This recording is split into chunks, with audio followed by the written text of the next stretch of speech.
Hey there, everybody. How's it going? Welcome back to another awesome episode of On the Throttle with Jackie Van Ham and my buddy Josh Stroke. That's way. I'm not used to pointing at us it's weird in real life in here, person. Josh. I know, in person. We're in the studios here in beautiful Akron, Ohio, celebrating our 100th episode. Happy anniversary to us. Thank you for tuning in. If you are just now new to the program, welcome to all of our regular viewers. Thanks for tuning back in to celebrate our 100th with us. We have got a huge action-packed episode for you. We have got an awesome interview with my buddy, four-wheel, two-wheel, does all the things and all the stuff, international celebrity Christy Lee is going to be on the show, an interview with her today, as well as, of course, some breaking news and stories from the internet going on in the world of motorcycling and power sports. Now, for my neck of the woods, I'm going to be talking about today BMW has decided to just completely own the middleweight category in adventure bikes with their new release of motorcycles, and an awesome event that's going on this weekend. It is the finale at NJMP, New Jersey Motorsports Park, for the folks at Moto America, and an awesome show called Clutch Control is happening there as well. Josh, what you got going on in your neck of the woods? So we are going to talk new little bike, and then we're going to talk about a bigger bike that's got kind of smaller for some reason, but it's for an interesting reason. So yeah, we'll get into both of those on my end. Well, I can't wait to hear that story, but we're all going to have to wait after this word from our sponsor.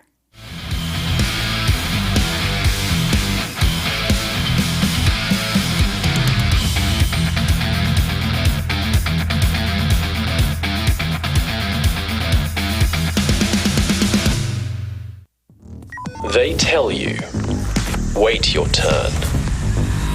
Don't push. Stay in your lane. Be sensible. Keep it steady. Follow the crowd. Be logical. Dial it down. Stay consistent. Take no risks. Some of us just say no. Welcome to the Racing Squad. Thanks again to our show sponsors, the folks at Pengrade and Aprilia. Thank you so much for tuning in, everybody. Welcome back.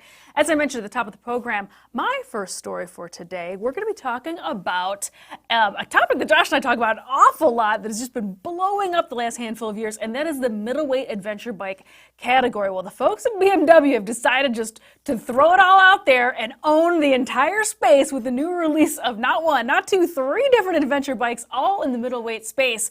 And this is the brand new BMW. This is the GS 800, the GSA 800, and then the GS the F900 is what just came out that people have been kind of waiting, and there's been rumors circling around the internet for.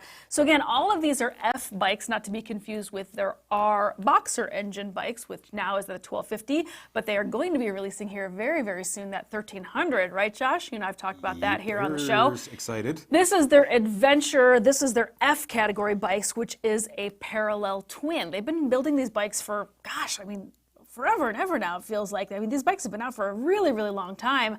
They've been really, really popular, very successful. Started out, they were singles in the Wayback Machines, and they became twins. They've all been kind of floating around this 800cc. Well, they just got this big bump up. People have been waiting for the 900 to come out.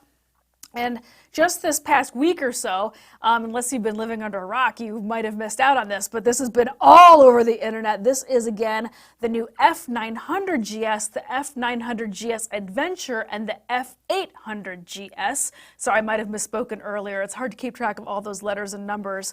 But this is the bump up from the 750 and then the 850 models that have been around for forever. So BMW's just taken the wraps off of these new 2024 middleweight GS bikes. The three models have received significant updates, including an updated and larger engine, obviously, upgraded electronics, new suspension, updated off-road features, and this is the big kicker, pun intended, it's a lightweight plastic fuel tank as opposed to the metal fuel tanks that they have been using. Switching to that plastic fuel tank, by the way, saves them over 10 pounds per bike. Every single one of these bikes reduced in weight 31 pounds versus the predecessor, which is a very, very big deal in adventure bike land. Common to all three models is this updated parallel twin engine, what they've been using for a handful of years. As before, the liquid cool engine has 4 valves per cylinder. It is a double overhead cam.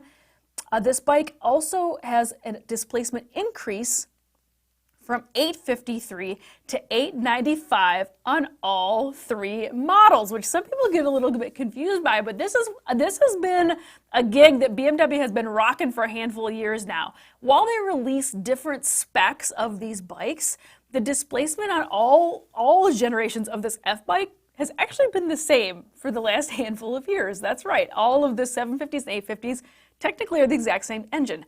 They're just detuned. Well, they're doing the exact same thing going forward with this 900 iteration and then the 800 iteration as well. It is just a detuned bike. But there's definitely a little bit of difference in the power because of that detuning.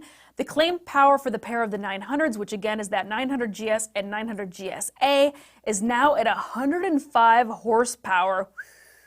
And the 800, in quotes, because it is again still that 895, but they're calling it an 800, makes a claimed 87 horsepower, which considering the weight of these bikes is really very significant. That is a really, really good chunk of power coming out of these. The 900cc, the F900, again, they're claiming that it is 105 horsepower. Just to let everybody know where we're at, the big 1250 GS has been around 130 horsepower for the last handful of years. So that's really significant for this parallel twin model. The nice thing about all 3 models now going forward is they're all going to have the 6.5-inch TFT dash. In previous years, the 750 GS was considered a little bit more of like a base model introductory bike, and it had just a little bit of an LED, very, very outdated, not very good looking analog display. Now all of them come with that really sharp TFT dash. They also are going to have some ride modes on board. You can also get some of the bikes upgraded so that way they have the dynamic suspension, electronic suspension. You can also upgrade and have that intelligent emergency call feature, which Josh and I have talked about on the program before as well. Very, very cool technology on these bikes going forward. Again, this is the launch of the F900 GS and F900 GSA and the F800. Some of the just specs of the F900 GS, just so you know, again, it was reduced by 31 pounds. It has that much lighter plastic tank. It's got a new fully adjustable upside down Showa fork. It's got a lighter swing arm. It does have Akrapovic exhaust. It has some ergonomics optimized for off-road use. What else does this have? LED lights all the way around and a multifunction holder for nav or for video cameras, heated grips, enduro footrests. Anyway, they've just really spec'd these out. These are really beautiful models going forward. People have been really, really waiting for these, and it has been burning down the internet a little bit. The one thing about the F900 GSA is this comes with the optional dynamic electronic suspension adjustment, electronic suspension, woo!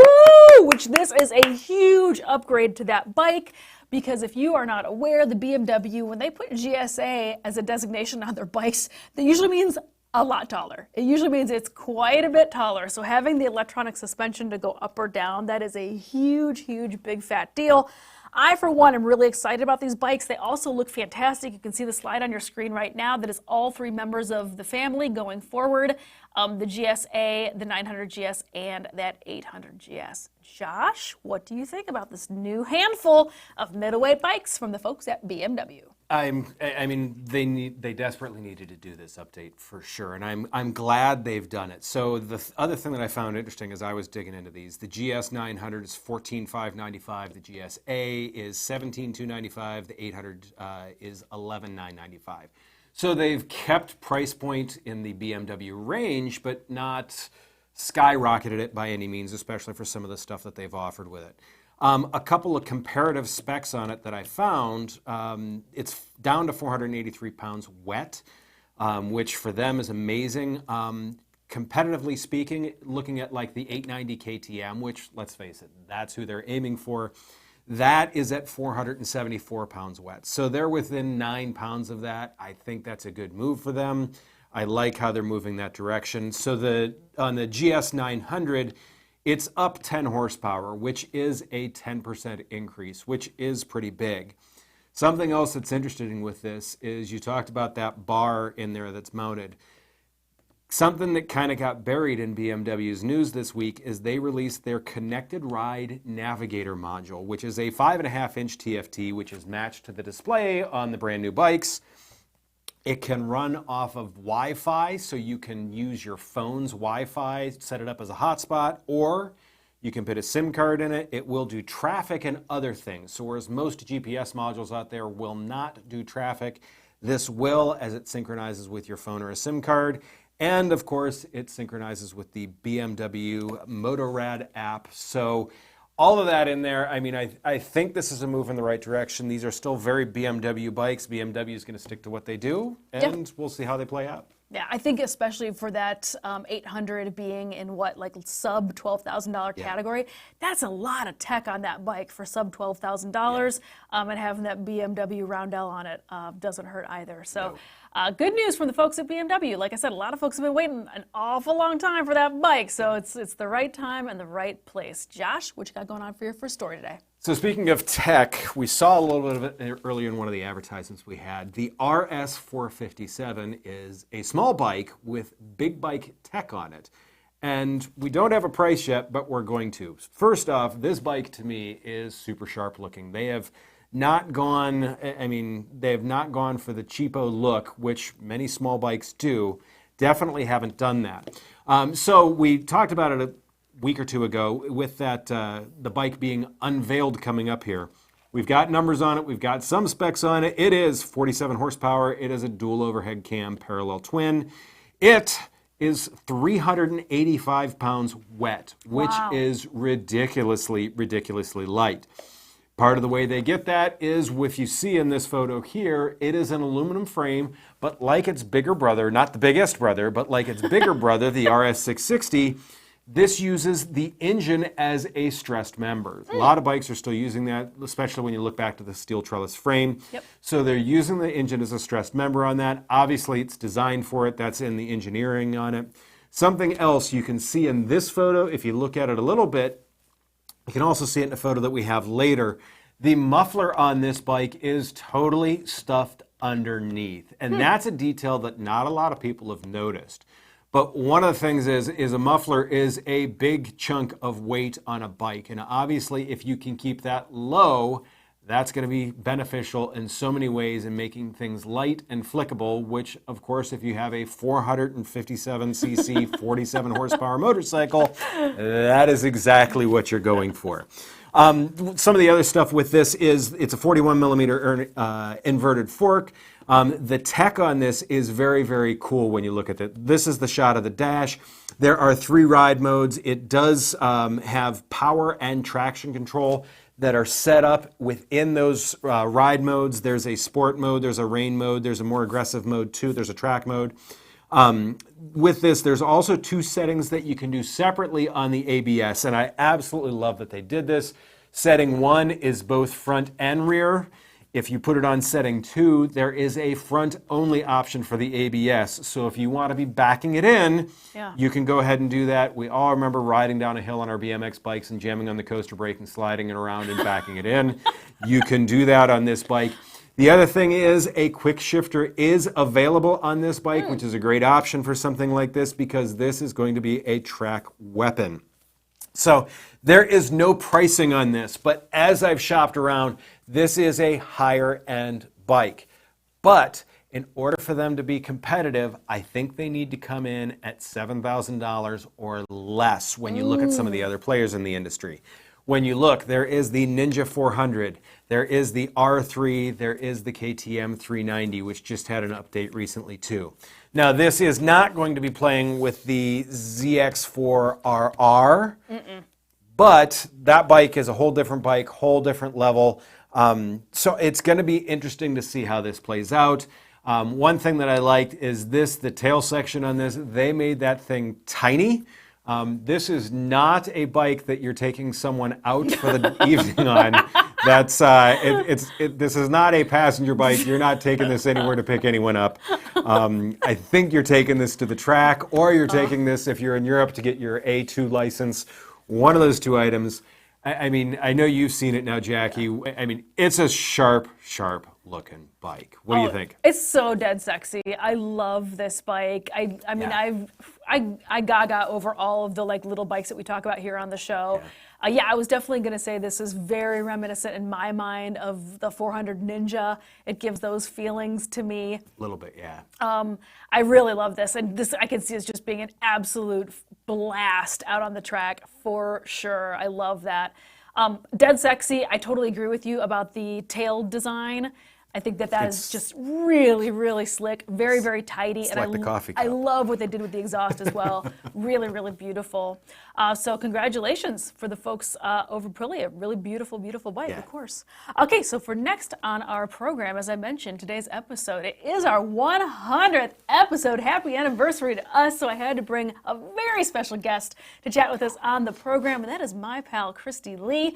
But we're going to have a word first from our show partners. At XOTO, we set out to build the world's most stable, easy to ride, and fun electric scooter ever created. With XOTO, you get up to a 90-mile range on a charge and up to 45 miles per hour. It's the world's first front-wheel drive scooter and has self-stabilizing technology, even when you're stopped. There's no motorcycle license required, and you can purchase an XOTO electric scooter today at xotoinc.com. Hey, what's up, Power Sports and Harley Davidson dealerships? Are your local SEO rankings buried deeper than a secret stash of moonshine? I'm Joe here to turbocharge your journey to sell more fun without breaking a sweat. Here's a tip. Claim your Google My Business faster than you'd claim that last cold beer at a summer rally, and make sure to keep it up to date. Did you know you can sync your website's inventory to your Google My Business posts? It's the equivalent of doing burnouts in front of a crowd. If you're intrigued, click the link on the banner so we can kick some digital asphalt together, and stay tuned for more pit stop pointers. Showchrome is a leader in power sports accessories for 2, 3, and 4 wheels. For over 42 years, our R&D team has created innovative products for riders. We're releasing over 80 new products in 2023, featuring exciting products for Honda Goldwing, Can-Am Ryker, and Can-Am Spyder, Polaris Slingshot, side-by-side and UTVs, and UltraGuard covers for many power sports makes and models. Make sure you're staying in the loop. Sign up to receive new product releases at showchromeusa.com today. So welcome back, everybody. So for our 100th episode, a very special episode, Josh, I have a very, very special guest, and that is the fact that I had a chance to sit down and chat with my buddy, Christy Lee. Let's go ahead and check it out. Welcome to the program, my pal in real life, superstar out here on the internets and television, whether it's 4-wheel or 2-wheel, my buddy, Christy Lee. Welcome to the show. Thank you for having me, my good friend. You speak so highly of me. You don't know me very well. No, I'm just kidding. That's not true. You are a legend and icon out here. I know for our 100th program, our 100th show, I wanted a special guest. You're the most special guest to me. Let's go ahead and jump on into it, because while you are super well known out here on the internet and on TV for your love of 4 wheels and then now currently like home renovation, but that's a whole other story. I know in real life that you also love 2 wheels and ride motorcycles. So I figured we'd go ahead and jump on into that side that maybe people aren't as familiar with. Maybe people don't know that much about you, that you're a motorcycle girl as well. I wanted to ask a couple like quick rapid fire questions. Let's go ahead and jump on into it. What was your very first bike? Ooh, my very first motorcycle, I used to nickname it Shamu, was a 96, it might have been a 94, 1996 Kawasaki ZX6E. And it's very important to note the E, because the E was the touring model. So it had like a really big butt and really wide sides. So it was different than the ZX6, which was way cooler at the time. So yeah, I used to call it the Shamu because it was a rather large motorcycle. So I think I picked the heaviest 600 you could possibly buy for a 5'2" brand new rider. Great choice. That's a brilliant, brilliant choice. And speaking of this huge tour bike, what was your very first like ride? What was that like? Oh my gosh, like a long distance ride? Yeah. Or just your ride very in first, general? Like, kind of big trip. I'll take either. Lay it on us.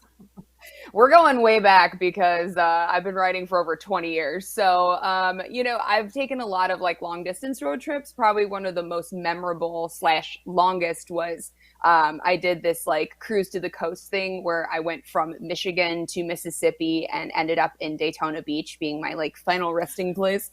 And that was quite the journey. And that was the first time I had done a long distance trip where I had a frame of time and destinations to get to at a certain point in time. So I learned a lot. Yeah. Oh my gosh. Yeah. Did I see you on that trip or was that a repeat of that trip? Because I know I've seen you in Daytona on a motorcycle. Yeah. I don't even know how many like long distance road trips I've done. I've done so many. I mean, I'm from Daytona Beach originally. So like, I float around my old stomping grounds quite often. So, I wouldn't be surprised to know that I ran into you multiple times on many different trips in the Daytona, Central Florida area. So yeah, I know for sure we caught up at least several times during bike week, but that was like my first big trip solo. And like I said, I learned a lot about fuel and mileage and weather. Good times. And gear good times. and dressing appropriately. And neck chafing, all of those things. Yeah. Good times. All that good stuff. What is your most favorite bike that you have owned and or ridden? Oh my gosh, this is so unfair because I have way too many motorcycles. I know. Favorite favorite bike that I've owned would probably be any of my like track prepped bikes. So I like to do a lot of track days. I've never raced the big sport bikes flag to flag on the track, even though I have had a motorcycle race license for a very long time. I'm just not competitive. Like it's just really hard. Like, you think MotoGP level and the amount of skills and talent that those guys have is just, it's undeniable. But then even on a club level, I wasn't coming anywhere near that world. Anyways, so lots of track days. So probably one of my track bikes right now, I have a ZX400. So I went with the little itty bitty, but I've had everything from 600s to leader bikes on the track. And then the favorite bike that I've ever got to ride, it was probably Josh Hayes's super bike at New Jersey Motorsports Park. It was for a Yamaha press day. And they had all the bikes out and Josh Hayes was there and Colin Edwards was there, who I was working with on the broadcast at the time. And no pressure. No pressure. And it was funny because most of like the Yamaha like press squad knows me and knows that I ride, but I had literally just gotten brand new leathers. So I like rolled up looking super squid with fresh leathers, fresh boots. Like everybody's looking at me like, you're going to let her get on the super bike and turn laps? Like, everyone, it's okay. I know what I'm doing. Except that I was about 8 inches from touching the ground once I got on the bike. So I literally had to ride it Danny Pedrosa style, where they launched me off in hot pit and then someone had to catch me like a softball when I came in. But that was a really fun bike to ride. Yeah, I was gonna say, so it was like MotoGP then. It was exactly like it. Yeah. Yes. Yeah, it was perfect. exactly like MotoGP. What is in your garage right now? What's in there? Is it just track day bikes? Do you have dirt bikes over there? Do you even have a street bike? I do. I think we're down to 12 motorcycles now. I think that's the official count. I think that's the official count. Okay, so everything from, I've got my track bike, the ZX400. I have my street bike, which is the W800 Cafe. And then we've also got a couple dirt bikes, the race bike, the R6. There's a Suzuki 750. Oh my gosh, like what else is in there? There's just like motorcycles everywhere. The Z125. There's two CRF 50s, which are both built for mini moto racing. One's popped out to an 88. Those are fun. Nothing like taking children's bikes and making them faster for adults. Seems like a great idea. And it is.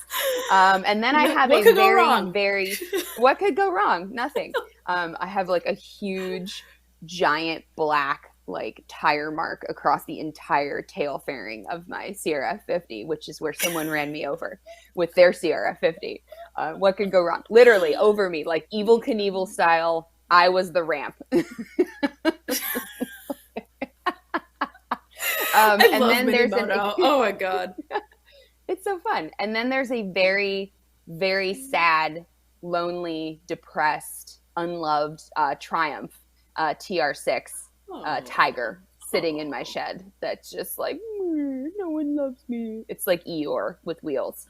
Yeah, that I know. I got jazzed up about that project, and then it's like, I'm like, wow, you know, I don't really know anything about wrenching on these Triumph engines, and I don't have any of the special tools to do any of this. This was a terrible, terrible idea. So it's stick to your guns, though, girl. Stick to your guns. It was an eBay purchase. Needn't I say more? Oh wow, good for you. It's nice to know out here in the in the normal land that we're not alone in making questionable purchases on eBay. So thank you for justifying that for us and making us feel better about that. And thanks again to Christy Lee for being our very special guest. The full interview, that was just a chunk of some of the fun and laughs that we had. I know, believe it or not, we could talk about that for hours.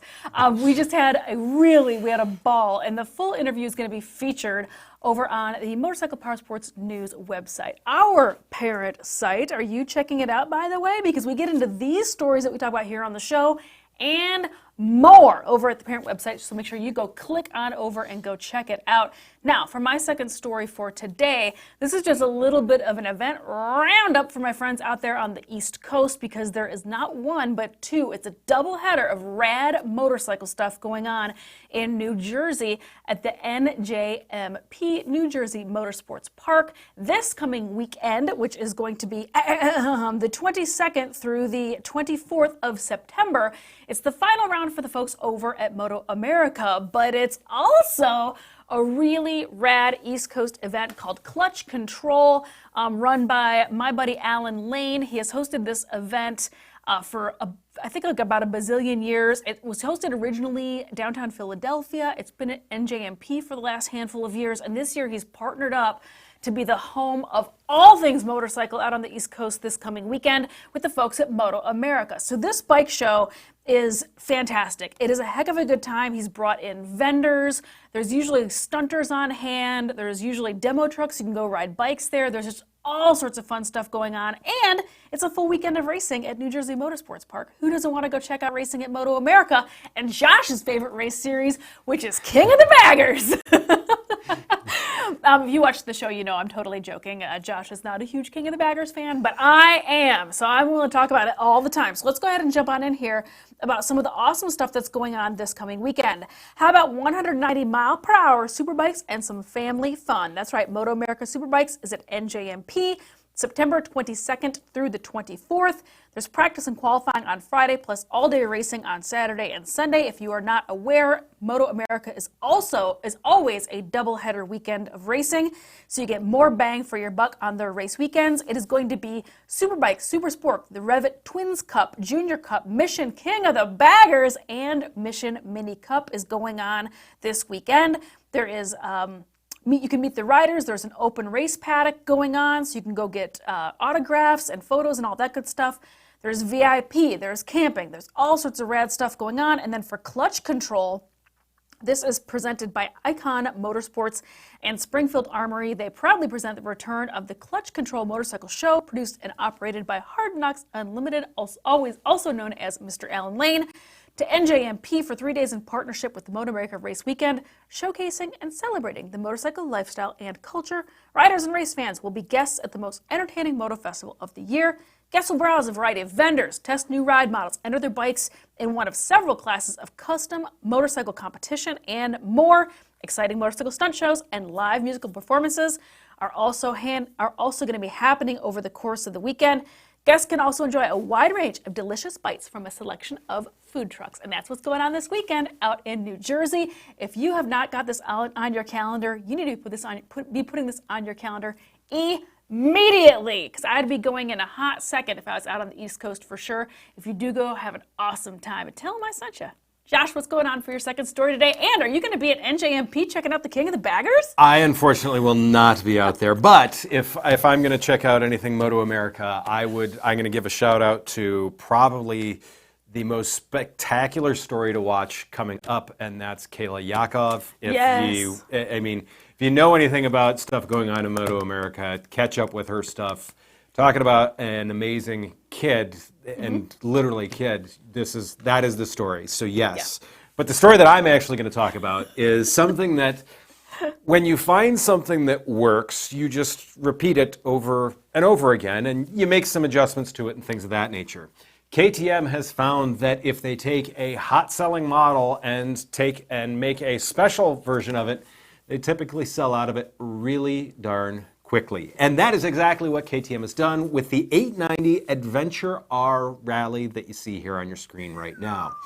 Now, the first thing that I noticed about this is the 890, to me, the 890 Adventure isn't a pretty bike. It doesn't, it looks low slung. It just looks to me a little bit awkward, and especially with those tanks low and everything like that. This, to me, it's stripped down enough. It has that hardcore rally look. This doesn't look much different than the 450 that's out there doing the Dakar. I absolutely love it. To me, it's just amazing with that. And it's funny because we were just talking about something that's around 900 cc's that cranks out about 105 horsepower. Well, that is also that. That's on this side. So it is the same setup with that. Now this, one of the big things you're going to get with that, it is the WP Explore Pro suspension. 10.62 inches of travel. That does hike the seat up a little bit, but you kind of expect that with a rally bike. Mm-hmm. This also comes with Excel rims. It comes with a race rally specific seat. A lot of the 890s, some of them have a two-piece seat, which is great if you want to take a passenger, or it's great to hold you in place for longer days in the saddle. This, you're going to be doing this type of stuff in the saddle or out of the saddle, so they went with this new seat on it. It's also got carbon fiber tank guards, a number of other carbon or aluminum guards on it, a Super Sprox rear sprocket, the Stealth rear sprocket, the Akrapovic exhaust, which drops 35% of the exhaust weight on it. There is traction control, there is cruise control, there is a quick shifter, there is a rally mode if you just want to turn off all the nannies and go bananas. There's off-road ABS. Now, ordering for this opened this morning, and there will only be 700 of these available at the price of $21,499. So it is a bit steep compared with the normal 890 Adventure R, but really when you're looking at it, it's not that bad to me. When you also consider that you're in that 1 of 700 club, and being in that 1 of 700 club also gives you access to have the KTM experience. They're offering 30 of these to people that have purchased these bikes. It is an extra $5,400, but you get 4 days and nights in Morocco. KTM brings a bike for you. You get 4 nights in a luxury hotel. One of those nights you're tenting in the desert. It's all guided. Like I said, show up, bring your helmet, bring your boots. KTM's going to supply the rest of the stuff for you to have fun. To me, to buy that bike to get in on this seems like a decent idea for that. Once again, we've talked about these curated experiences. We like them. And when you're already spending the $21,000 for this bike, what's another $5,400? To me, it's a great idea. And once again, KTM has found that this works. Ducati's another brand that says, hey, you know what, we're selling these like hotcakes. Let's make one extra special, only sell it to the doctors and lawyers in the bunch. And that's exactly what they're going for with this. To me, I love the look of this. I like it so much better than the normal Adventure R. I'm assuming everything except for the seat height is good for you, right, Jackie? Well, I'm glad it's got that 105 horsepower to lug around, as I always say. The step ladder that I have to bring with me to be able to ride this thing. Makes sense. No, all yokes aside, I love that our theme for the week clearly is middleweight adventure bike category and the 900cc category specifically, or around-ish. No, I love this bike. I mean, we talk about it a lot. Yeah. I love when they do these limited edition types Yep. with all the like zooted up and all the kit and all the stuff on them, because it's what all the people want anyway. So just put it all on there and sell it as a limited edition. Let the people have what and they want. Let them eat cake, Josh. Let them eat cake. Yes, for sure. Let them eat sand. Let them eat sand. Yes. So I love that. I think it's a beautiful looking bike, by the way. I do love the one-piece seat. It's very, very slick. I think it just looks a really... lot better. It does look a lot better. Yeah. It does look a lot better. I love that. $22,000? It's that's why I made the classification there. So Yeah. they have an audience for this. I'm 100% certain there's an audience for this. And I do love the fact that they're throwing in there for only 30 of their new owners out of the 700 get the chance to go to Northern Africa and go ride in the sand and let them eat sand out there. So that's cool too. I'm into that. So good news for the folks at KTM. And that's our staying on theme for this week's show of like middleweight 900cc and all the For different sure. variations, all the different companies making it. So thanks so much for tuning in, everybody. This has been our action-packed show within And a I show was within a told show. we have a surprise that they're probably going to put up here or something like that. There's a and surprise for I'm our 100. I'm a bit nervous about this. Oh! Oh, look at this. So you said let them eat cake, so we get cake. I love it. I love it. Huge thanks to Yes. the Babcocks and Motorcycle Power Sports News family. Huge thanks for our 100th and our celebration. And our I was about to say, party, and everyone our- behind the scenes that and- helps us out, exactly. and the fact that we're going to have to waddle out of here Yeah. now that we're having cake. It takes a village, and we're having cake on this episode. So huge thanks to all of the family here, and thanks to you, our family out there, for tuning in and watching. We appreciate each and every one of you for Yes. tuning in for 100 episodes. And here's to another 100 more. Have a great day, everybody, and we will see you next week. Happy anniversary! Woo!